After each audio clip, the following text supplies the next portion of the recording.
It'll take 10 minutes.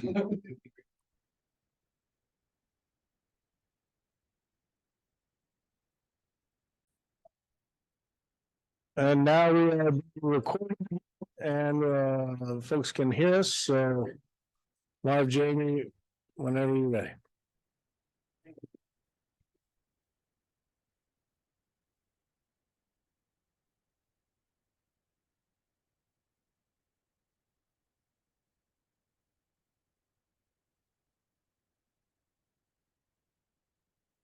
Research, education, and then regulation and policy. And one of the things that we want to do now is kind of dive deeper into one of them as a big group. We want to do that, but because if we were to just split up and go on or break out into little groups, there's really not a chance for us to go through this together and probably slug in the mud a little bit and do the things that we've got to do to get to where we want to be. Okay. So one of the things we were thinking about is which one do we want to do first? And so I asked the chair what he thought. You know, one of the things that we want to acknowledge is that we could do legislation, but the results in the legislation have already been laid out. Okay. And so that would just be an exercise in kind of copy and paste. You know, we can do that later. So what we want to do is we're going to start with education. Okay. And understanding that there are things in the legislation that are going to impact education. So think about this as a kind of a matrix. As Marv said earlier, these things all tie together. Okay, it's not clean silos, nor do we want them to be clean silos. Okay, siloed operations rarely collaborate to get things done. Okay, so what we're going to do is we're going to start with this priority entitled research. I'm sorry, entitled education. Sorry. Turn that microphone off, right? Titled education, and we're going to jump in and start having a conversation about strategic results or strategic goals. Martha, Yeah, you bet. Yep. So I want to just say, take a little bit of different approach, right? From the definition of results. So, anybody get a flu shot this year? I did. So that's a product you got, right? That's a service you got. What's the intended benefit of the flu shot? Minimize your exposure to the flu virus. Yeah, or minimize the impact of it if you get it, correct? Right, however you state that, right? So you see the difference between a service. The service is an effort. It's something that you do. It's something that you provide. The result is the impact of the flu shot, which is to minimize sickness from the flu, correct? So what we're trying to do is not go to strategies, right? And our conversation today was very much, I guess, infiltrated with a lot of strategy conversation. And that's because you know the business, you know your business, you know so much about this set of issues that you really are ready to, let's go do that, right? And we're trying to get back from that, right? I mean, I'm sort of red-blooded American. If I see a problem, I'm going to go fix it. Right? Well, this isn't nearly that simple, is it either? But what we've learned is to pause and instead of taking action, first decide what you want as the impact. What impact do you want to have, in this case, on your education and also the education of the public, both directions, learning back and forth, right? So we're really trying to not start with strategy. Strategy will come after you decide what impact you want to have vis-a-vis education. So within each priority, you're really talking about the specific impacts that you want to have without necessarily even knowing how you're going to do it. It's really okay. I mean, when we decided as a country to go to the moon, we didn't know how to do it, but that was the goal, right? So try in your conversation, we'll help you with it, to not talk about strategies or something you're going to actually do. We may have to talk about that first to get to the result, but what we're going to write up here in the end is the impact that you want to have. Make sense? Yes, John. So can I give a hypothetical to make sure that I understand? Sure. And so if I said the result, is that the right term? If I say the result is that the consortium has the baseline of knowledge necessary to be able to make the recommendations associated with the legislation. That's a result. Is that a result? Yes. It's not a strategy, because Not there's a all kinds of different strategies that would tie into that, right? But that would be a result. That would be a good result. Okay. I'm saying that one. Okay, let's write that one down. So could you repeat that, please, John? I know.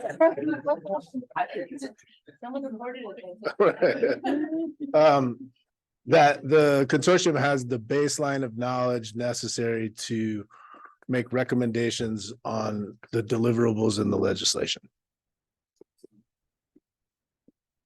This is Brandy Honeycutt, an understanding of the water flow process from start to finish in oil and gas exploration. Now, is that part of education? I believe so. I'd like to understand that Okay. in this room. I Right. think So is that part of what this is, that the consortium will have a baseline of knowledge to make informed decisions and recommendations? it probably Okay. falls into that. Yes. Great example, though. Is it informed recommendation, decisions and recommendations regarding the legislation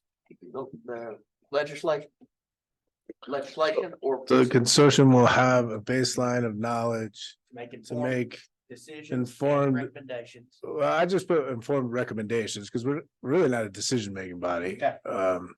Got it. Well, to be more specific, it would be to make, to have, the baseline of knowledge necessary to make recommendations associated with deliverables in the legislation. Okay, to make. Recommendations. Okay. Associated Okay, thank you. Thank you. Oh, with the legislation. I guess I just wanted to ask, sorry, Tracy, Deliverables. Thank you. do you want to narrow it at the end, or would you rather just make it, keep it more broad and not have the legislation in there? So for me, that I'm purposely trying to narrow it to that as a result, because I think there's lots of other topics that could be brought up around education that don't necessarily tie directly into that.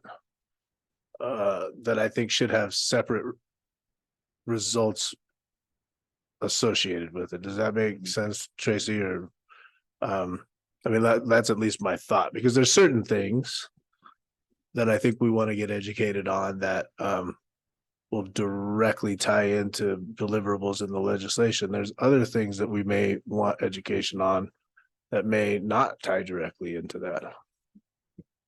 good conversation. Okay, the way that reads is by, and we always put dates, right?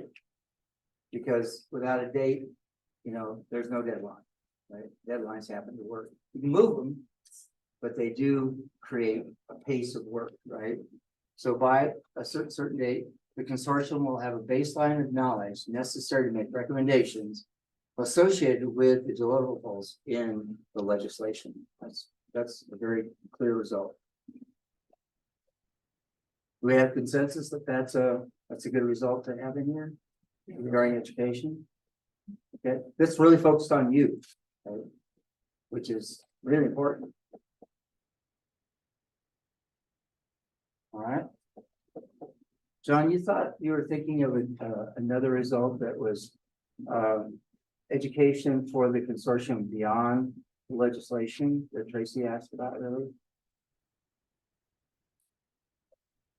Yeah, I mean, I think, I guess I think a couple of things. I mean, are there opportunities for education on emerging technologies in produced water, right? Does that tie directly into deliverables in the legislation? I mean, maybe it does, depends on which deliverable we're talking about, but maybe it doesn't. Maybe it's, purely, purely educational for the consortium members that are helping make decisions, or maybe it's presentations from the New Mexico Produced Water Consortium or the Texas Produced Water Consortium on activities that are happening in other states or other countries around produced water that may help us better understand kind of state of produced water management around the country or around the world. That just may give us a good baseline of information to help us continue not only to make necessarily recommendations to the legislature, but help us just, I guess, be smarter. So that could be a research goal, for instance, to discover what those practices are around the country, gather that information, or you could consider that as part of your education. Either one works. I think in our most of our conversations, that was more or less a discovery process, more of a research process, but you could put it here as well if you wanted to. I mean, it's a good description of sort of a broader sense of what you want to educate yourselves about, which is what's working. Right? Yes, Tessa? Just as a kind of a second point under education, and I'd welcome the room's additions for formulating this into a thought that everyone can understand. But basically, having successfully shared the findings of the consortium continually with all stakeholders in the state at an understandable level for all stakeholders in the state.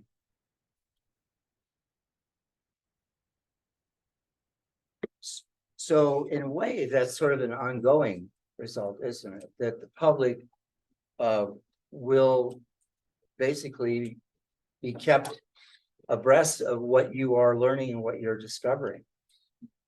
Yes, Mike. Sort of along the lines of both you're saying, do you want to say maybe, set up some sort of system or structure to educate all the stakeholders in Colorado on what we're finding and learning? Something. So Mike, what you're going to is how you do it, right? Right. So, but going back to what Tessa was saying about exposing folks in a way that they can understand the education that you're getting, it could be, as Marv noted, an ongoingness, just beginning in blank, however you want to say it, as we'll have be exposed and have a better understanding of the information that is being, how we word it is up to you. But it would be an ongoing type of statement. So we can state this not in terms of what you're going to do, but what the community will experience. In other words, you could write this result to say, the public will learn right along with you, or will have the same information that the consortium gathers. I would say have equal opportunity to learn what we've learned. However you wish to say it, right? It's from their perspective. So I think that's actually a good one. And so I guess I wasn't thinking about it from that perspective, Right, I know. but I actually think that, having a result that said that, and help me, I may need help with the language here, but it would be something like, that, communities around the state are, like better informed of the issues around produced water. And I don't know exactly what that looks like, but by this date, we've, created opportunities in 4 parts of the state to share, information about produced water or something like, I don't know, I'm making stuff up right now, but it appears that some people thought it was important that communities were able to both learn from us as well as us learn from them. And so I'm trying to figure out how that becomes a strategic result. Go ahead. Since I'm sitting next to someone from the Water Quality Control Commission, I want to say that they, not commission, division, sorry. But we just partnered with an event with them in community where they came out to present to us, but then also took the time to get feedback as well. Because kind of like that education loop that we were talking about and the community loops and things like that, like other divisions are already doing this. So I think that that's a very realistic goal and a very important one. So one way to do that, thank you for that. One way to state this initially is that communities across Colorado will have access to consortium, the same information that the consortium has or something like that on an ongoing basis. And you did talk about transparency, right, in the interviews quite a bit. So something along that line, John, is that as you learn, so will the people of Colorado. If I could just add that. Yes, please. Lena Pollock. If I could just add to that, that the interagencies are collaborating or understanding what the consortium is doing as well. No. Yeah, no, I think that's a good idea, right? Yeah. So if we say, but here's a caution, You right? just give me the face. Hey, Nikki gives me the face all the time. It's not a big deal. You haven't really seen the face yet. Yeah. No, you have. Yeah, so the idea is, of course, regulatory agencies are sitting at the table. But are they communicating, right, to other division, within their division and things like that? That's almost a separate, I would say it's almost a separate topic. This one is really focused on the public, right, on communities, learning right along with you. I think in terms of, when you get into regulation and policy, I think there's a lot to talk about in terms of how the agencies are resourced and how the agencies are or are not able to work together on certain, topic areas, whether that's permits or I not. don't know, the industry calls us the regulatory community all the time. I think somebody else is I think talking. Jolie had her- I know. Julie's had her hand up for a while, sorry. Yes, hi, Tricia. Oh, sorry, Trish Pfeiffer from EPA. I will be briefing my RA. So the information that is discussed here will go to the programs. Tricia, what's an RA? Oh, sorry, regional administrator. I got it. So it is open Resident communication. system. Yeah. resident system. Thank you, Tricia. Yes. I'm sorry. I gotta go to Jolie first because she just smiles at me because I'm just passed her up. Go ahead, Jolie. I caught that. Jolie Bronner, thank you very much. I just wanted us to not get too far. The word transparency came up, so I'm really glad that happened because that's what I was raising my hand to say. But I think when we talk about education for us in parallel with community, we're going to have to back up for the education for the baseline for community of what we are, what we're doing, what this is, because that's not there yet either. And so we can't have that community buy-in unless we do community education resources ahead before we're like, oh, learn right along with us. And community goes, well, we have no, who the hell are you? And so I think there should be something about some sort of education, some sort of background on what we are, what we're doing, and accessibility, and then an invitation. Jolie, good point. What I would say to you is this, and this is one way to get there. If you identify what the result is, and as you identified, it's going to take something to get to that point because we're not yet sure what we are, right? Some of your strategies to get to that would be doing that kind of legwork. But the goal is we're not just doing this because it's fun to do it. We're doing this because we have to get our ducks in a row so that we can be transparent with the community as we move this train along. Does that make sense? Absolutely. Yes, ma'am. Yeah, I think it's important to make a distinction between keeping our collaborating agencies informed. I think it's a reasonable assumption, as you stated, that the people at the table will turn around and inform their agencies. But when we're talking about informing the public, it's more than providing the information on the website. It's much more about an active communication to the people where they are. And that takes resources and it probably takes some money. And I'm not sure how well we're structured to do that because as our cooperating agencies know and ECMC knows, you go out to the public, you have listening sessions. That is a non-trivial effort to ensure that the public is well informed. So it's more than a passive, here's the data. It's much more a very structured outreach that is framed in language that is understandable for people who are not sitting around this table. Perhaps like an engagement process. Thank you. Yeah. Yeah, Yeah, I knew think- you think- guys could say it better than I did. I think the words engagement or outreach should be actually in that. In terms of everyone having equal access. Because equal access just makes it sound like, oh, it's an open website. And I think we all agree it needs more. So we can include it. Say through outreach and engagement. Through outreach and engagement. Even though those are strategies, it's okay. Yeah, we hold the line as long as we can. Hey, hang on just a second, Irene. Don't lose the thought, right? Of course, I said it to myself, it's gone right away. All right, so would you read? Yeah, so I've just been writing and scribbling as you all have been talking, and again, that's why we can mark stuff out and change it.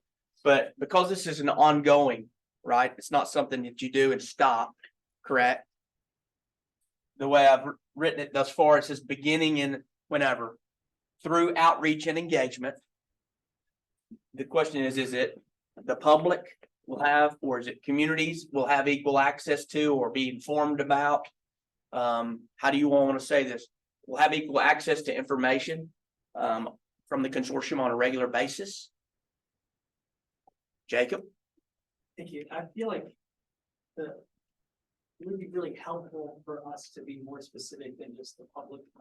Okay. 6 million or whatever people in Colorado. Okay. That's not, I assume we're not gonna identify that as a goal that all Coloradans understand these issues. So to me, the instinctive place to go is impacted communities or community members in impacted communities or something like that.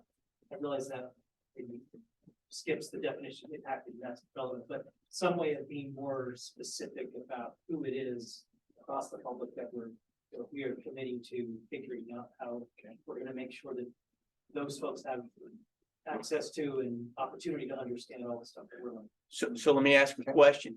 You know, because we're going to go back to sort of intent and then work our way through this a little bit. Initially, the idea was that and I'll use the word public, right? Could be informed right along with you. Whether that be stuff posted on the website and beyond, right? So now we've got outreach and engagement. So we can start splitting public up. The caution, and it's not a no, right? Is that you can go down this rabbit hole of, you know, if it's just impacted communities, it's not somebody who's not an impact. Is that okay? Do you hear what I'm saying? So I know public is broad. What you could do, and I'm not saying you should, is you could make your result about maybe the public, and in your implementation strategies, identify those certain folks you want to make sure that you target. But it's all up to you. Yes, ma'am. Sorry. Actually, that is tying in with both of what you're saying. And I was thinking maybe something more along the line of change management, like people are going to be impacted to tell them how their life is changing. For example, we're going to be expecting trucks to be going through your neighborhood from 4 to 6 o'clock on these days. So these are the routes to go around, just as an example, but change management. So you're managing how their lives are going to be changed. Those people that are actually directly impacted. The difficulty we run into, right? We really get it. We have this conversation a lot, right? The difficulty of listing, you know, some parts of some people, some not others. Finally, will you be back? No. Okay. Sorry, I didn't mean to put you on the spot. Just thank you so much. Sorry about that. I blew that one. So the difficulty of listing who you're going to communicate with is you're going to leave somebody out. For sure. Yeah, I was actually going to say something just like that. Tessa Sorensen. The problem with splitting out identified or possibly impacted is there's always someone that's impacted but unidentified. And I mean, through any designation, any research, any data you have, there is always someone you miss. There's always someone you include that didn't need to be. So I would think if we just left it blank as the public, that covers the bases until we're able to specify which publics we're talking about when we're talking about results in the DJ or in the return or something like that. Thank you. Yeah, Jacob Smith. That makes sense. I can live with that, but I guess what I wanna flag or underscore is, I think by doing that, we run this other risk that we'll want to be really careful about when we get to the next phase. Yes. To my mind, at least, the education goals are really different depending on the outcomes we're after are gonna look really different. Impacted communities that, where community members don't know any of this stuff and are potentially at risk of impacts. I would hope that our goal here collectively on the education side is that those communities have a deeper understanding of what's being proposed and a better ability as a result to participate in the decision-making processes versus the 6 million Coloradans across the state, many of whom are affected in less impactful, less intense ways, like through water shortages more generally. Right. That maybe our goal there looks, so I'm cool with that, but I just want to make sure that on the actual outcome that we're describing as the goal, that we're still being really mindful of different outcomes for different populations or different publics. That's really legitimate. Yeah, it's good. Thank you for that. And that is next step, right? We get down to specific strategies that, some people get information on the internet. Some people need to have a community meeting or 5 of them. Right? Yes, sir. For this, can we just add on, a regular basis through knowledge and engagement to be accessible? Like meaning, we learned all this stuff, we're not gonna put them in. There's a document on the website.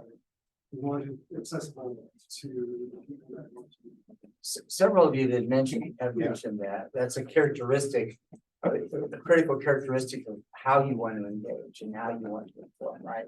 We may take additional steps to make it accessible if it's worth that effort. And I like using the word accessible because it does have multiple meanings. It also means the website may be be able to be read by someone who is, say, blind. Or other languages, or, translatable, especially for technical terminology. Google Translate does not cut it. So let me read this back to you based on what I think I hear you saying and proposing, and correct me, and then we'll keep on rolling. Beginning in whenever, through outreach and engagement, the public will have equal access. Will have equal access to information, or have the same information the consortium has on a regular basis in an accessible manner. Now, that's little, but is that the gist of what we're talking about? Is it they'll have equal access, or is it they'll have the same information the consortium has? Or is this some other phrase? And again, let me go back to one thing Jolie said earlier. Part of the reason we do our process the way we do it, and we try to focus less on what we do, what the customer gets, is because we want this to be understandable. Now, we all work in organizations that have a lot of acronyms and whatever. So as we write these, let's write these in a way that somebody can understand. Don't think that it's so simple that we need to say it more complicated. So how do we need to say this so that it gets the point across? Yes, sir. Kevin Chan. I would say, coming from community and having to dive through COGCC rule books, CDPHE websites, things like that, it's not accessible. My wife speaks Japanese. I have to translate. I run a nonprofit, and I have to explain things to my own neighbors on COGCC, CDPHE, AQCC, all these other acronyms, right? So I would say that, giving them the same level of information is nice, but distilling that information into something that is understandable, being able to explain this, I think like up to 12,000 series in the COGCC rule book, is more imperative than actually going through and reading something that is written for specialists and experts. I'd like to second that, Mr. Chan. I think this consortium has a responsibility to present it in a way that's more accessible. So can I ask the group a question? So what we're saying here is that we're providing them the same amount of information that we're receiving, right? And so, I mean, I understand that, and so we're going to be receiving X amount of information in order to create a baseline of information that enables us to make the recommendations. And then the second result here is to ensure that the public has access to that information and the Is it just the information or is it? well, the this is recommendations the as well? question that I'm asking, right? And so the second piece is, you know, we're making it accessible. I mean, one way or another, use the terms that are necessary in there in order to make that accessible and digestible. But I guess the question is, does the public really want to know all the information that we're knowing? Or do we need to, you know, create an opportunity to provide information to the public on, you know, topics related to produced water that most affects them, right? Or has the potential to affect them. Because I mean, if I'm a member of the public, I really don't want to know most of this stuff. Unless it's directly impacting me or it affects my safety or, you know, things like that. And so. Jolie Bronner, I believe it's up to the members of the public to decide.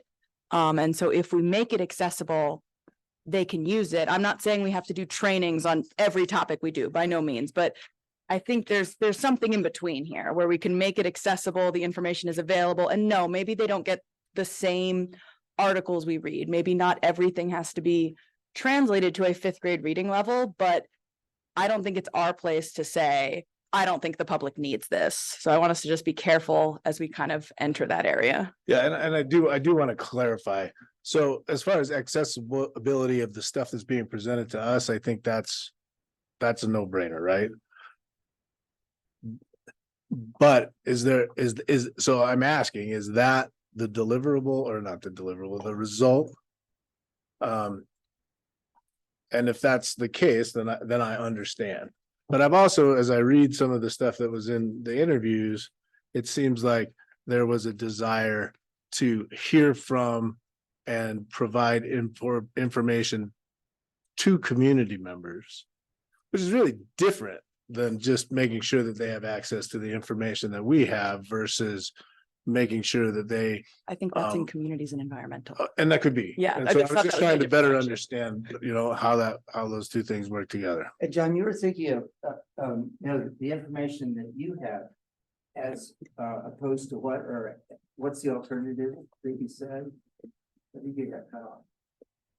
No. I mean, so the alternative is that the result would be that,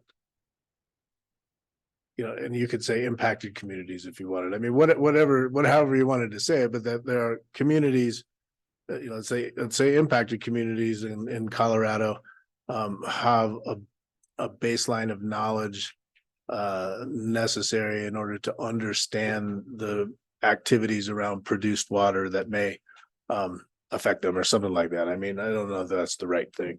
And I agree that that's probably community, but that was one of the things that I was thinking about, so. Yes. So, what I think we should do is, number one, what are the reasons for many of the misconceptions related to this topic? Because it's sort of poor communication and education, out implementation of people in them, right? And they often don't know, and they hear things, you don't know what you can do for. Where do you get that information, right? Is that from you or from me or, you know? So I think what's very important is that when it's time, when we have the results, that we write documents that can be understood by the general public. If you start to hide something, people need them. You know, maybe they're hiding something, that's good information. You can still have a database. I think James, for you or whatever, you're already kind of creating a database to document. You can have some IT, you know, person just put all these documents. They say, well, I ask for that, they can access that. So we need to really good job at educating, because that's, I think, why we're in this room, you know, educating about opportunities, risk to the property, or no risk to the property. Maybe that's a perceived risk, but it's not, you know, real. So I think that's super important in multiple languages. And maybe your office can help some of these things, but we can't do it in real time, right? Because we need to make sure that all the data that we get are vetted, maybe in some cases peer reviewed before we let it public. But I think we have a great opportunity to educate everybody here. Is it something along the line that beginning at X date, through outreach and engagement, the Colorado public will have access to consortium information provided in accessible and understandable ways? Did we get that first? Right? You want to change that? Go ahead. Harmony? Something that I just want to add was really important when we were working on this legislation was that, and I don't love this word, but that's how it was termed, and it's not how it's in the legislation, that minority opinions were reported.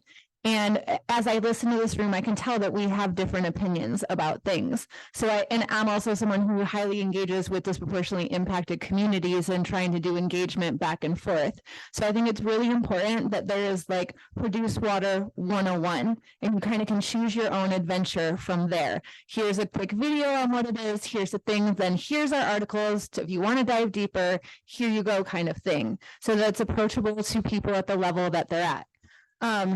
The legislation does say that all opinions of members of the consortium. So I just want to make sure that we're not cherry picking what information is presented, that it's all the one side that might be one side of the room, but there is the variety of what the opinions are reflected in the room, reflected in the information that is available to the public. Well, I think you put your hand on something that's important, right? If we overqualify this, we can limit you in ways that you don't want to be limited to, right? Or if we say, are you going to share all the information all the time, right? Is that realistic? Is that helpful to the people that you're trying to communicate with? I think you're going to make judgments and decisions along the way about what's important to share and when. Do you agree with that? And you don't know what that is or when it is yet. Is that fair? Right? And you're going to have to trust each other to make those decisions. And you're going to make those decisions as a group, I guess. Right? So my sense is you don't want to guard against doing something wrong. What you want to do is you want to state what it is you want the public to experience from you.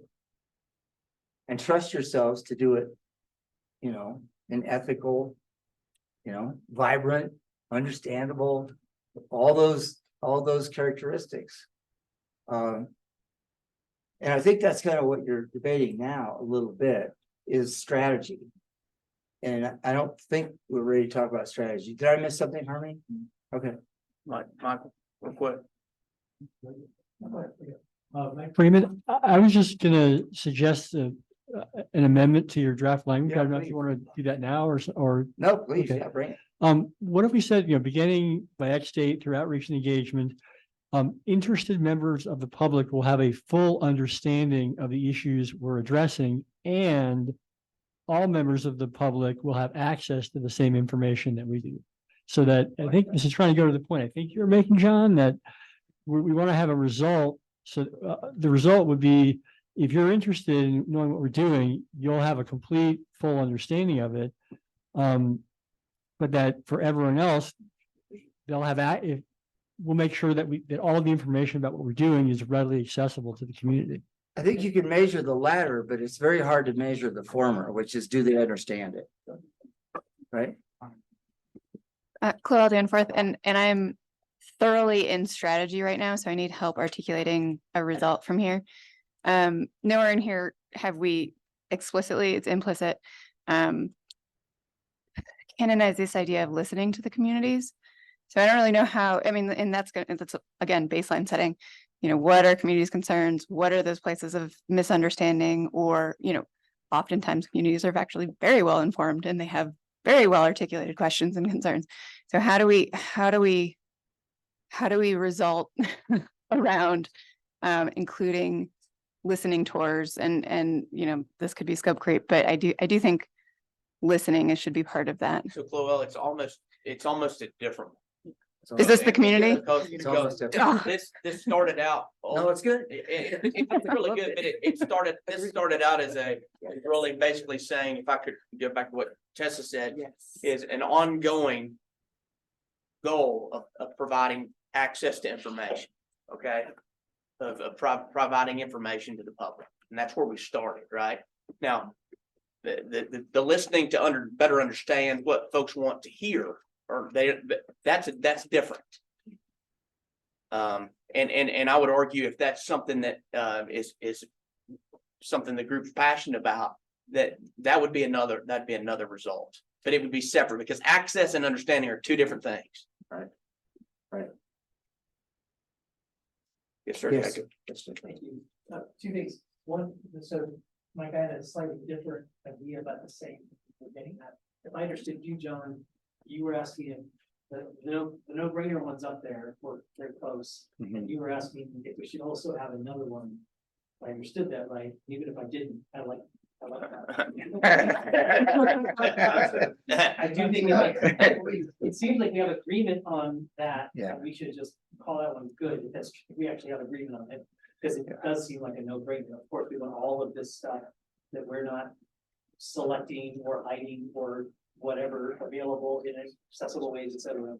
But also, it seems like SLAID is really powerful goal of helping those who want to understand this and don't necessarily want to look at it as an accessible matter. Curation, work through appropriate consolidation of this information. That feels like an important role as well. Because some communities, all the information available is not much more helpful than making none of it available. Right. Because of the volume. So doing both things. So I wonder if it's a separate goal, like you were tagging it on. Not thinking, I just simply go with a separate one that does something like that. So it's a more proactive role. And really, there's strategies in there somewhere, but just thinking about how to distinguish between this is a more passive kind of outcome that we're after. Okay. And there's some other kind of outcome that is, I guess, less passive. Yeah, and let me make a quick distinction. Being transparent has nothing to do with being accountable, right? Years ago, there used to be the sunshine thing where everybody said, "Oh, we're transparent." Transparent just means you're showing everybody what you're doing. That's all it means. So this speaks to being transparent, but also doing so in a way that's accessible to folks, right? It says nothing about whether they understand or whether you're going out and listening to them. But if you're not here, you surely can't go over there, right? So this is almost a first that if you're going to be transparent, and that's what the legislation says, you do have to do this.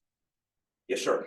Clay Terry, I think that's noble and pays tribute to what the legislature's asked us to do. But I have a question, and it's not loaded or anything. It's just a question. Is it our job and responsibility to educate the public? I don't know. I'm not saying it's not. I'm not saying it's not. I'm asking what the group thinks.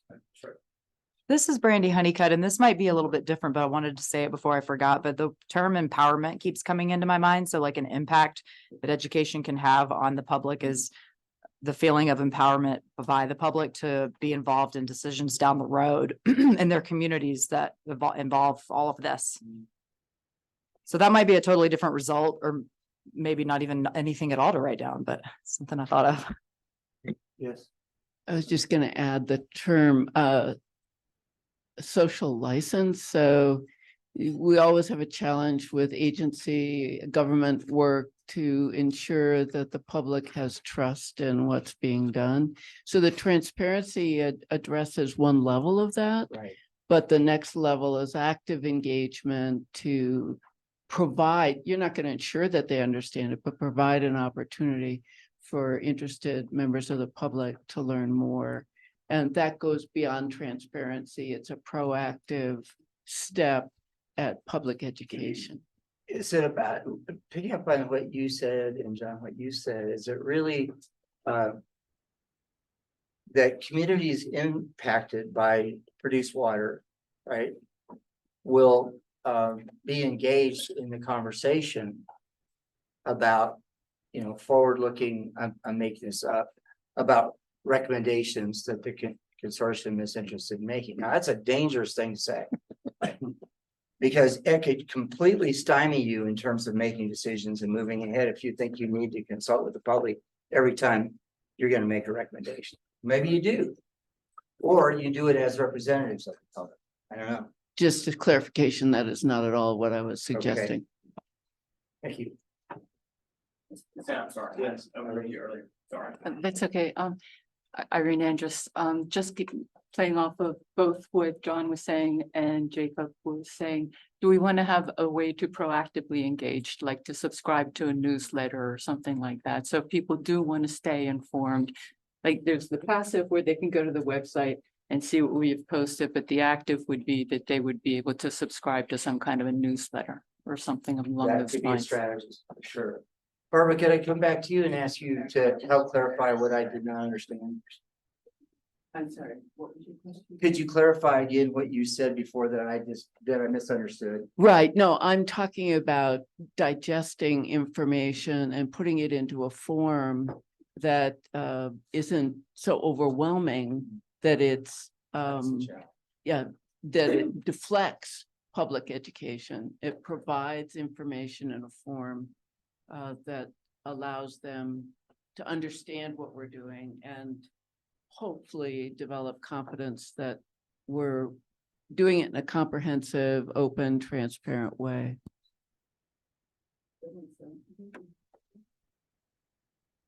So I'm gonna, oh, go ahead, Mark. No, go ahead, John. Sorry. Almost there. Go ahead, John. So I mean, I think there's three things here. So we've got three parallel things that we're talking about. I mean, one is this one that's on the board right now, which I think, I mean, I think that speaks for itself, right? I mean, we could fine tune the language if necessary, but I mean, I think we understand the intent. I think two, we're talking about, and Clay, you bring up the question, is it this consortium's job to, you know, provide opportunities for the public interested public to know about produced water or produced water infrastructure or potential impacts associated with produced water or benefits of reuse and recycling of produced water. And from my perspective, I think it can be. I think we have to make that decision. I think it's a conscious decision that we would make in order to do that. What I will tell you is that that I think oftentimes state agencies get criticized for not proactively getting out and engaging with communities, but rather being reactionary in our approach or being not particularly engaging in our approach, right? And so I think it's an opportunity for us, should we decide that that's something that we want to do, to be proactive in creating opportunities in communities. Again, I'm not sure actually communities are that interested about this. So I mean, I think it still remains to be seen, but if they are, then I think creating that opportunity, I think, is an opportunity for us if we choose to do that. So I think that's the second thing. And I think the third thing, and so I think that could be a result if we wanted to do that.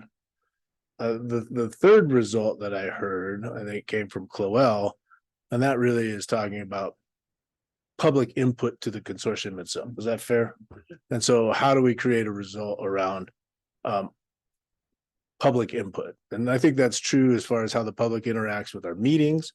I think it's true as far as how the public potentially provides information to us that could help inform us in our decision making.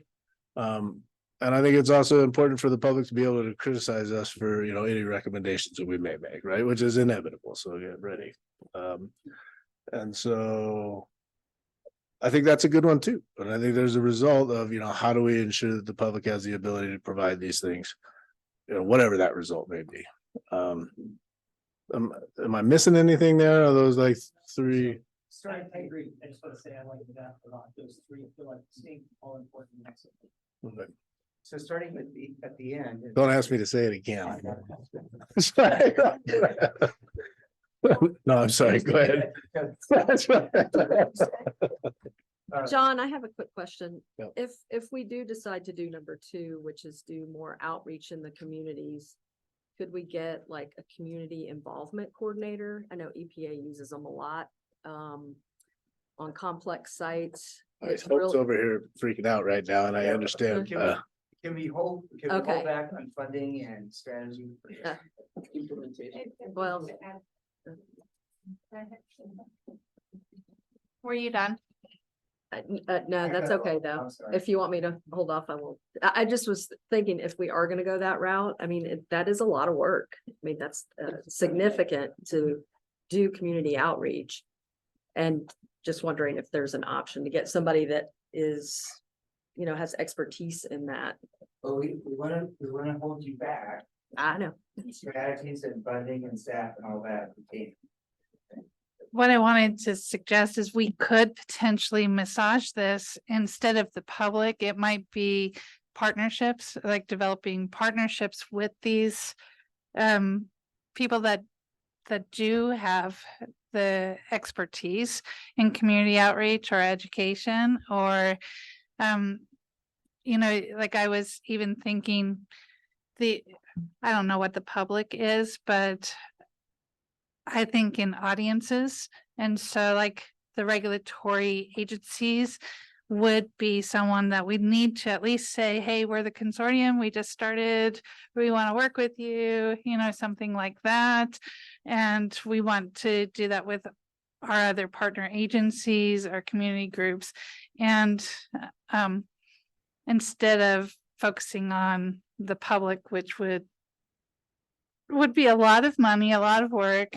This accessibility, I've been working on House Bill 211110, which is about accessibility. I mean, I just got $1.5 million to do that at Department of Public Safety. That's a big ask. This is a big ask. So I think that we could, I would like to tack on to the director's comments in that we have members of this consortium who are also members of disproportionately impacted communities, historically underrepresented communities, and possibly some unidentified or untalked about at this point communities. And so I would encourage those members to keep that in the back of their minds when we get towards strategizing towards these points.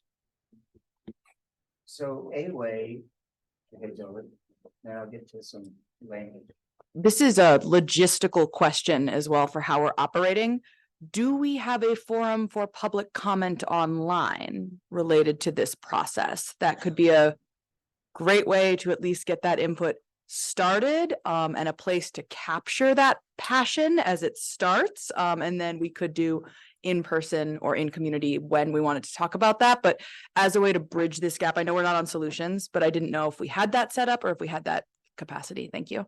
So one way to phrase this, and it's a little bit, you can either phrase the way I'm going to or reverse it, is you could say that communities of interest will have the opportunity to engage the consortium in its recommendations process or something like that.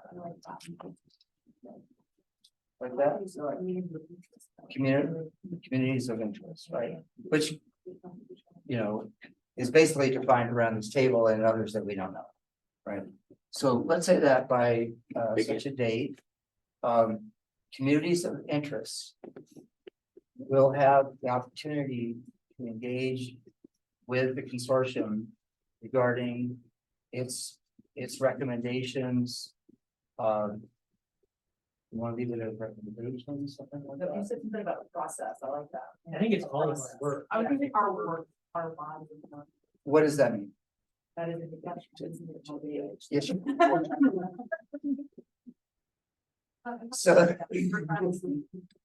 So we'll have the opportunity to engage the consortium in regards to its recommendations. Process of developing Engage in the process, in the consortium's process of developing recommendations. That's even better. Thank you. The consortium is pushing.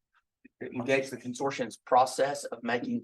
Yes, engage the consortium in its process of making recommendations. That's excellent. So we keep pushing. And will that go into communities or is it staying in education? It's in education. And again, remember, guys. These could go in a couple of different places, right? Because remember, our priority areas are all intertwined. And that's okay. That's okay. Now let me go back to this real quick. Is this okay here? Beginning, and this is the ongoing one. Beginning in blank through outreach and engagement, the Colorado public will have access to consortium information on a regular basis and in an accessible manner. Is that good? Is that okay? Since we're just talking about getting the information out in an ongoing and accessible manner. Okay, so we're talking about the transparency part, right? We're talking about providing opportunities for them to engage, right? Providing feedback, the things you talked about, John. Okay. Yes, sir. Just editing, I guess, since you use accessible twice, or Go a ahead. form of access twice, maybe say in an understandable In manner. an understandable manner. Yeah. That was kind of our intention, but Yeah. we got tripped up with accessible. On the bottom line. We're so terribly human. Okay.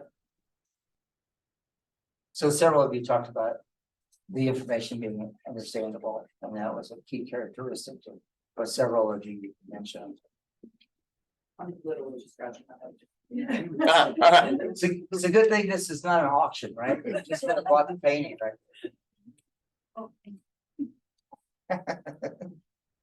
All right, everybody.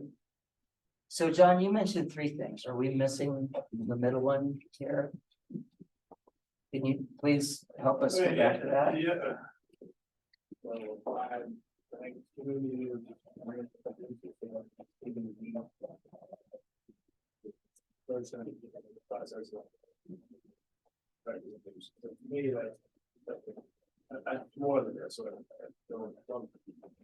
Don't think that I'm belittling it, but it's basically, it's a public comment concept, right? And then the other one, which was a question that I was asking is, do we want to take a role in basically engaging communities of interest, like proactively getting out into communities and engaging in education opportunities from both a listening and education perspective. And so that was a question. And so if that's something that folks want to do, then we would have to come up with a result for it. But I'm not pushing it. I think Clay asked a good question. Is that our job? Is that something we want to do? I think it's an opportunity for us should we choose to take it. Comments? Yes, Kevin. Kevin Chan, I agree with that. There is definitely a difference between community outreach saying we're gonna do this, and then involving the community and saying, let's do this. Let's get together and talk about why we're doing this and giving them the background of, say, if I took air quality, for instance, why are we, making policies around air quality, and why are we doing it the way we are? So I do agree that, we should involve the community but I also say that with reserve, because the community also involves operators as well. And I don't want them to hijack that over the voices of an average citizen. Along those lines, perhaps a result could be like a needs assessment of when there are gaps in knowledge and where it might be necessary to go out and fill those gaps.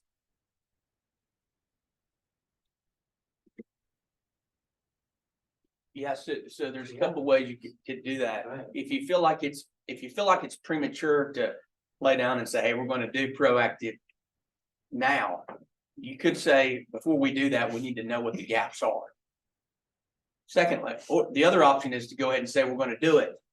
But you're going to have to set your date out far enough, because first thing you're going to have to do is figure out where those gaps exist.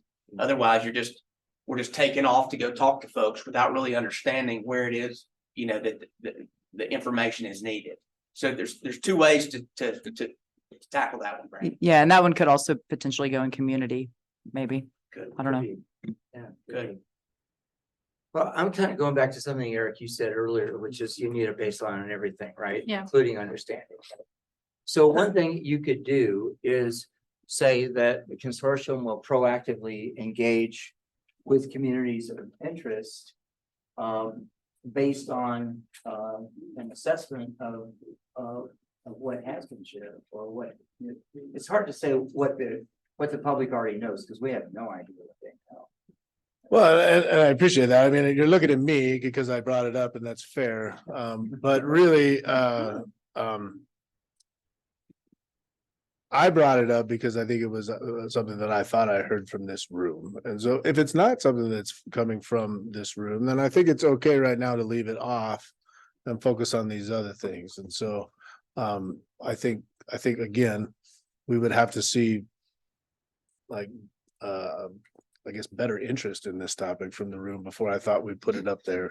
Because I thought I was reflecting it from what I had heard. Yes, Clay. Clay Terry, I'll take a hit. I asked the question first.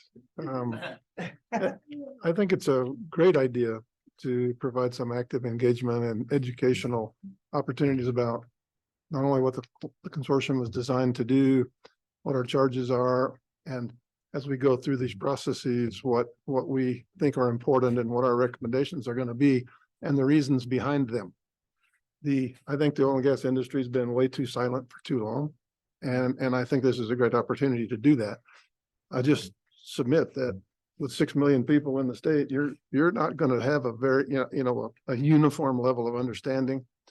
So there has to be some management of what we're going to display, what we're going to, what we're going to say, how we're going to say it and whatnot, but still honoring the idea that we need to be proactive in the process. And part of the reason is because the legislature is an elected body. Holy mackerel, if we don't inform the public adequately, this whole thing may be stymied in the next election or two. What you're saying, Clay, is you think you should do it, but you need to make sure you got your ducks in a row before you go do it. And you think about how you do it. Right. Yeah, agreed. So I do. Jacob Smith, I do really like that other piece that you identified, even if you're not convinced yet. The reason is, I guess it's something I said earlier. I think there's a really important outcome that we've described and I think agreed on that we want to be transparent, make sure all of this stuff is available to anybody who wants it in an accessible manner. That we agree on that. We've done that. That's powerful and important. I feel like there's this other piece, the outcome of which is something like, and Tessa, noting your comments about defining impacted communities, there's something about the importance of impacted communities having a higher touch kind of, or a higher level, or at least the opportunity to have a higher level of understanding of proposals or activities that are ongoing. And I mean impacted to include environmental impacts, public health impacts, economic impacts. There's often jobs, obviously. So I don't mean that to be a loaded term, but uniformly all the impacts that are positive and negative and associated. And that feels like it's a different goal than just making everything available or a different outcome. That's make sure that impacted communities have at least the opportunity to have a much more in-depth kind of understanding of all of this stuff. And maybe we can use a word like impacted and just note, to Tessa's point earlier, we know we're going to punt on defining what that means. So we know we have to deal with that later, but at least as a way of saying some communities are particularly impacted in multiple ways by produced water related activities, by fracking in general, or by associated activities. And those communities, it seems to me, deserve a more engaged kind of opportunity than just passively making things available. We could state that in a way, something along the line that the consortium will proactively engage impacted communities to ensure their, however, involvement in the work of the consortium or have direct knowledge and impact or input into what you decide. In other words, what you're saying is what you're going to do for impacted communities. You're going to proactively engage impacted communities to X, Y, Z, A, B, C. If you wanted to put it in terms of an outcome, Yes. I think you still could. It would be something like impacted communities have the opportunity for a more intensive kind of engagement with ECMC or with the Produced Water Consortium. We could say they have enhanced opportunities for engagement. Sure, and that might be enough to To make trigger- clear what we're talking about, even if we don't get into the details. To create some momentum in doing that. Okay. Well, I think the outcome would be that those communities have a heightened kind of opportunity. Okay, well, let's say it like that. Okay. Okay. Let's say impacted by some date. Impacted communities, knowing that that will have to be defined at some point, Jacob, will have enhanced opportunities to engage the consortium in its work or something like that. That feels like it gets at the spirit of it anyway, even if. Even if it's not terribly fine-tuning specific. maybe Okay, well, let's work at spirit level this, let's work on the spirit level of this for the moment. Okay? Yes, please. Eric. More of a question with each of these, and I'm excited and appreciate the depth of them. And it's a little daunting in the sense that there's no answer in the blank. Yes. And Next too. I know it comes next. And I think of these important things that we want to do in relation to the legislative timeframes, and we've only gotten to the first of 5. And how can we be effective and make sure that we accomplish these things kind of in the time frame that we're on? That's a really significant operational challenge for you, right? Thanks. So- Admit it, right? So one of the things about results, right, is there's 2 variables, how much and by when. Right? So the dates that you end up putting in here will become very important. Right?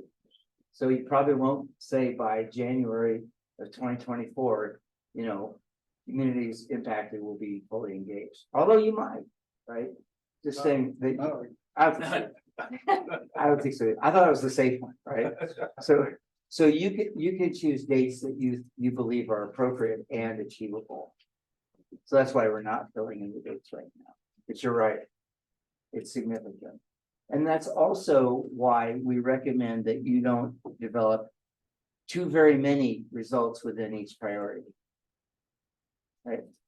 Because you want to be able to, achieve significant progress on each of them. So that's why we would recommend don't do 5 results in one priority, because then you're going to end up with about 25 results. And that's in addition to the benchmarks in the legislation. So, keep it down to the vital few if we can. Yeah, and guys, Yes. these are big things, These are right? really big things. So it's gonna take time. That's why this is a strategic plan. When we say 2 to 5 years. Some of these, it may take time to figure out, but what you've done today, or you started today, is you said, we need to do this. If you didn't do that, then again, you wouldn't be trying to influence what you need to influence. Yes, sir, Michael, sorry. Mike Freeman, this is just a really minor wordsmithing question. I just want to flag it on the first of the 3 results. We still have outreach and engagement language in there. And I'm wondering, and we started with that because we were thinking about that as part of the broader goal of what we're trying to accomplish. But it seems like as we built out the other 2, the second and third ones, the first recommendation has become more about just transparency and making our information accessible. Right. And so I'm not saying we should take it out. I'm just asking the question, do we still want or need outreach and engagement there? Or if there's a reason to do it, that's great. I just wasn't sure whether that is, I think the point there is all about making our information transparent. It's a good question, Okay. Michael, because, and thank you, because if we said without outreach and engagement here, by beginning in blank, this is the ongoing one. The Colorado public will have access to consortium information on a regular basis and in an understandable manner. We'll leave it at that. Leave it at that, because I think one of the other things that we talked about was making a conscious decision to be proactive and engage. And so if this one is just about the transparency and making sure that folks have access to the information in an understandable manner, that may creep into something else. Is that fair? Is everybody okay if I just mark that from this statement at this time? It's certainly related to the other two, Mike, but I think that helps it stand on its own as being a little different than engaging the communities and them engaging you. Plus, you guys don't like it because it's putting the strategy in. Right? We knew you were gonna find a way out of that. We are. So let me We, review a little we're bit. no, what we got. nothing else, right? And then we'll kind of refocus ourselves here. By blind, this is what we have right now. By a certain date, the consortium will have a baseline of knowledge necessary to make recommendations associated with the deliverables in the legislation. Right. We also have one that says, beginning, this is the ongoing, beginning, whenever. The Colorado public will have access to consortium information on a regular basis and in an understandable manner. Okay. Over the last few minutes, we've got these other two. By blank, communities of interest will have the opportunity to engage the consortium in its process of making recommendations. Okay. Now, how they're going to do that, we don't know. And at this point, we don't care. The result is that they have an opportunity, right? We'll figure out those stuff later. Then we just most recently, Jacob had brought up this the recommendation by blank, impacted communities will have an enhanced opportunity to engage the consortium in their work. Okay, so let's talk. Are those good? Does anybody have an issue with one of them? Are we okay? Let's ask each one, do we have consensus, Jeremy? So let's start with the first one. By blank, the consortium will have a baseline of knowledge necessary to make recommendations associated with the deliverables in the legislation.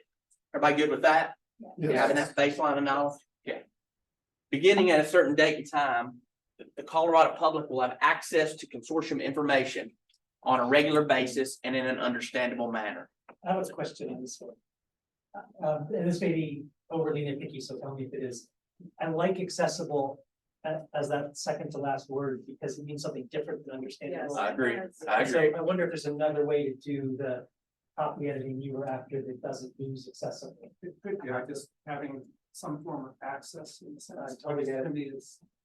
So what you're saying, Jacob, is accessible manner means that, to Tessa's point, if they're blind, they should be able to access the site and be able to understand it. If they speak another language, they should be able to add. Yeah. So that accessible here means in a way that they can understand it in their particular circumstance, correct? Do you want both words accessible? I can live with And- the two versions of the same word in that thing. I'd rather do that than use accessible, but also actually group consensus. But I just. I actually like, It is really good. I like the use of both words, accessible and understandable manner.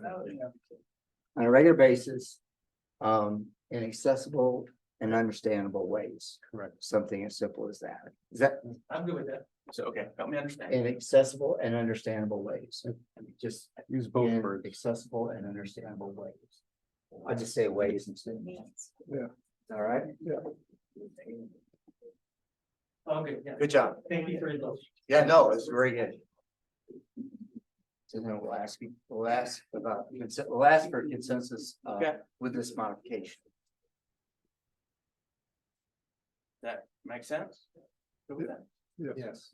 And I'll just be honest with you, in every facilitation we've ever done, there's a wordsmith and there's a wordsmith somewhere. And we all have done really good today. We've not wordsmithed it Excellent. to death yet. Just So we're really, good. really well. We're good. Okay, so everybody's good with this one, right? Yes. So now let's go to this one. By blank, communities of interest will have an opportunity to engage the consortium in its process of making recommendations. Yes. We don't need the bottom one. Okay, but we're good with this one, right? Yeah. Okay, so now let's go to this last one. By blank date, impacted communities will have an enhanced opportunity to engage the consortium in their work, Brandon. I don't.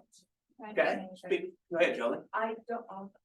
Jolie Bronner, sorry about that. I don't feel like they're the same thing because when we talk about impacted and we also talk about accessibility, if you can't just open up a forum. The usual suspects will have access to it. People who know how to navigate our systems, English as a first language speaker, people who have free time. When we talk about impacted communities, we may be talking about people who can't access these things in the traditional ways. And so I think in our commitment to making this an open forum, adding that second one shows our commitment to connecting to folks where there may be barriers to their access, because we were talking about barriers and removing barriers. I think this language in the second one addresses our group concern about recognizing those barriers where they may be, and then creating ladders, bridges, accessible ways to get around those barriers. And every community will need different things. So I would love for us to keep both of them because of that. Thank you. Yes, Tracy. I guess I just thought we meant by impacted communities, communities impacted by produced water specifically, not those with accessibility problems. So I thought we were trying to have enhanced involvement from impacted communities, those impacted by oil and gas. I guess I thought that was the difference in the two. I think that's a fair thing for us to have a conversation around now too. And because I thought when we said impacted communities, I thought when we talk about our fence line communities as well, who are on the side of, say, you know, oil and gas operations, that could change how produced water does, or any historically marginalized communities who may not have had access to some of the benefits that so I heard it differently, but I hear what you're saying. So we might need to unpack it a little more. Do you want to reverse it, the language here, and say communities impacted by produced water will have enhanced opportunities to engage the consortium? I feel we can have the whole room discuss. I feel like that makes it too narrow, but we can have the whole room discuss. It doesn't have to be what I feel is the most accessible. It could be what we as a group decide. But I think if we make it too narrow, we kind of cut ourselves off at the knees. And I know we've been keeping these a little broader to make sure we're reaching the communities, because I don't know all of the impacted communities, and I'd love community input on who believes they're impacted by these decisions. I'd like to focus the conversation on, it seems like everyone does agree with the third one that we talked about. And that the fourth one seems like a strong maybe, depending on the definition of impacted. Is that what I'm getting from the room? Perhaps. I'm getting blank stares. That's fantastic. This is Brandy Honeycutt. Maybe the top one could include what you're talking about, and the bottom one could include what Tracy's talking about. I think that might actually make the most sense if we include maybe a clause, just a little comma note along something of how we will do outreach about removing barriers. And I feel comfortable with that if we include it in the first one, because it's about how people can openly comment to us. And that's where I was hearing that. And so if we're doing that outreach to connect to even historically marginalized communities or communities that may face barriers, maybe someone who wants to wordsmith with us on this can help us come up with how we add that to the first one. Comfortable with that. What if we got rid of the words interest? Like it by blank, communities will have equal opportunity to engage the consortium in its process of making recommendations. I like that. There's nothing about our outreach in that, if we're going to do any outreach to communities that may have some trouble with access, but I like that language a lot. So the one thing I will say is, if you like that language, let's kind of explore it. Because how you do it, the customer doesn't care. Customer cares that they do get it, right? Does that make sense?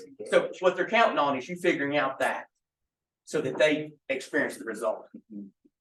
So can we explore the wording and then we'll just talk about it? Tessa, what were you saying? Excuse me. I said, I think I removed the word of interest. By blank, communities will have equal opportunity to engage the consortium in its process of making recommendations. Now, when you say But communities. it's obviously missing something too. Communities, sometimes what we see in this situation is you start that, and you have to define what you're talking about.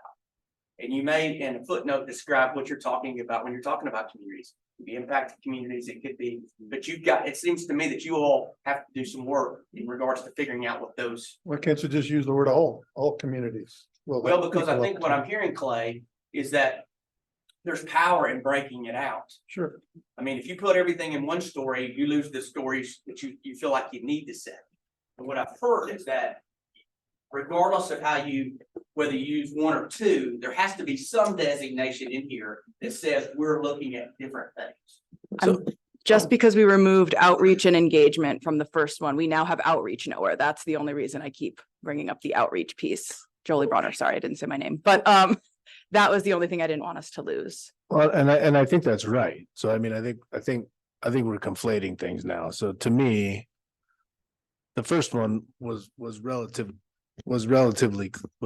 least to me, it was relatively clear, which is communities of interest, people who are interested in this process, in the work that we're doing, you know, have the opportunity to engage this body in the process of making our recommendations. So they have that ability to be able to engage us. The second piece was, I think, different, and at least, and Jacob, tell me if I'm wrong.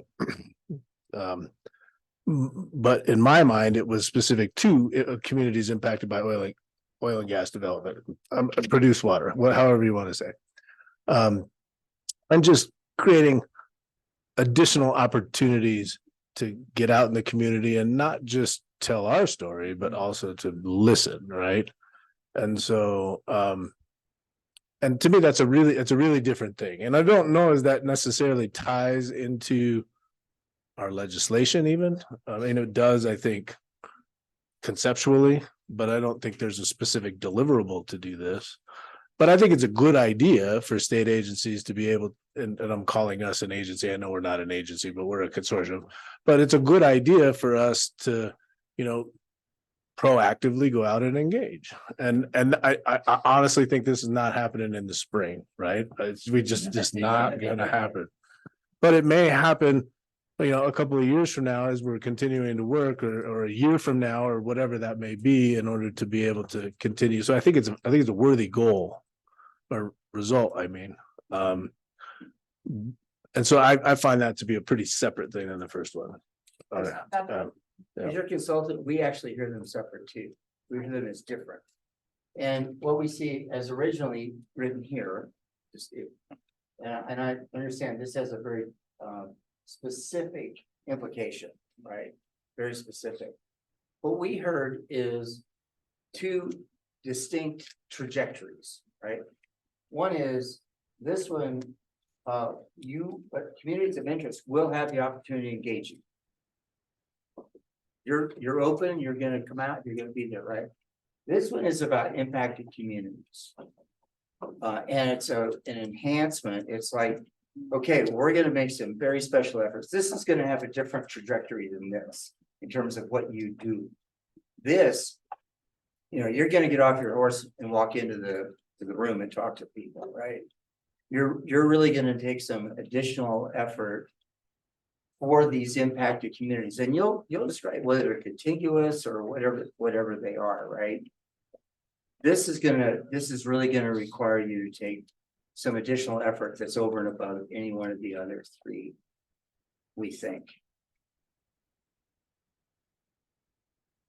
So one way to distinguish is, you know, will they require, you know, additional or different strategies? And I think they do, yes. Irene. Yeah, Irene Andrus, does that fall under education or under community? As someone else brought this up, this is a little bit of both, right? So because we're focusing on education, that's the context for this. When we talk about communities, and maybe the next time we're together in November, that's what we should first talk about because they're so related. I think you're going to come up with some different things about community than are up here, is my guess, even though they'll be very interrelated. Does that make sense? Okay, education, okay. So let me just ask the consensus question. And Tessa, with your permission, I'm going to go back to the original, if that's okay, because that's what we had consensus on. So in regard to these two, can you all see them? I mean, sometimes I understand. I'm going to tell you Dana White to excited. He's talking about authentic. No, my handwriting is so much worse than his. I've been accused of writing in hieroglyphics. Right? So you got that. All right. So we're really talking about whether or not these are two separate and of equal value results. All right, so the first one is by X date, communities of interest will have the opportunity to engage the consortium in its process of making recommendations. We already have consensus on that, right? The question is, do you also want to add this other result, which is by X date impacted communities? And that may be a subset of communities of interest, as an example. Impacted communities will have enhanced opportunity to engage the consortium and their work. Principally because what you're saying is because they are so or differently impacted by produced water, they will have enhanced opportunities. Yes. Mike, Like Freeman, I do think it would be worth keeping both of them. And one that I had to Jolie's point, since I suggested it, what if we took the through outreach and engagement language and put it in the second one to highlight that. Put it in this bottom one? The bottom one, exactly, yeah. For impact communities, I thought it was we're gonna same give them thing. enhanced Yeah. opportunities by doing this Well, proactive. allow you some space for some strategy talk, right? We could say through outreach and engagement, impacted communities will have enhanced opportunities. Then we got engagement twice. Through outreach, let's say that. Is that all right? Does that get to you, Mike? Let's try that, okay? Through outreach or proactive outreach, or because you used the word proactive on this one, John. Through proactive outreach, impacted communities will have enhanced opportunity to engage the consortium and their work. So Is there good. consensus on adding this last result? Yes. Yes. Harmony. Oh, you. Oh, gosh. Right, we have paintings over here that we're bidding on. So sorry about that. So do we have consensus on that second and last result? Yes. Yes. We do have. Okay. All right. So we would recommend that you stop. Yeah, That- point of order, we actually skipped our break. Right, you did. So. Did we? Just took it early. So. Made our it feel like it. recommendation is that you say, education is good right here. And that you stay focused on these really important 4 things. And call it good. And congratulate yourselves that you set your priorities. I know, right? And you identified the strategic results for, now you have 2 of your 5 priorities completed in terms of results, because legislation is going to be, a rundown of those things. Yes. Regarding legislation, obviously it includes producing what's required by the legislation, but there's also the opportunity for the consortium to make recommendations about legislation. So it's in addition to your sub-bullet there. Right. And when we get to regulation and policy, I'm sure you're going to go right at that. Yeah. I have no doubts at all. So what we'd like to say is that I think you've done, we think you've done a remarkable job as a consortium of very diverse perspectives. And some of you may know each other, and some of you may have worked with each other in different situations or environments or whatever efforts. But as a group, you've never come together before. And you just really did come together. And got, a great start on your strategic plan. Congratulations, really, this is no small feat. And then what we'll do is we'll pick this up in the November meeting, and we'll go right into the 3 additional priorities to set those results as well. But this was great progress as well as experience, because now you all know what you're doing. Thank you all. You did great. Yeah, thanks, Marv, and thanks, Jeremy. And thank you everyone again for participating today. I mean, I think this is a process, right? I mean, and it's brain damage and, you know, all the things that associated with the process, but I appreciate the willingness to engage in the process, to trust the process as we're working through it. And, you know, we've got results now, and then there's still strategy to be developed from results. And so, I mean, we're still working down the hierarchy there, but looking forward to it. I think we've got a solid start. And so thank you, everyone. And looking forward to the next meeting. So thanks. Do we require a motion to adjourn or anything like that? As you know, board? Feel free. So moved. All right. All those in favor, signify by saying aye. Aye. All right. All right.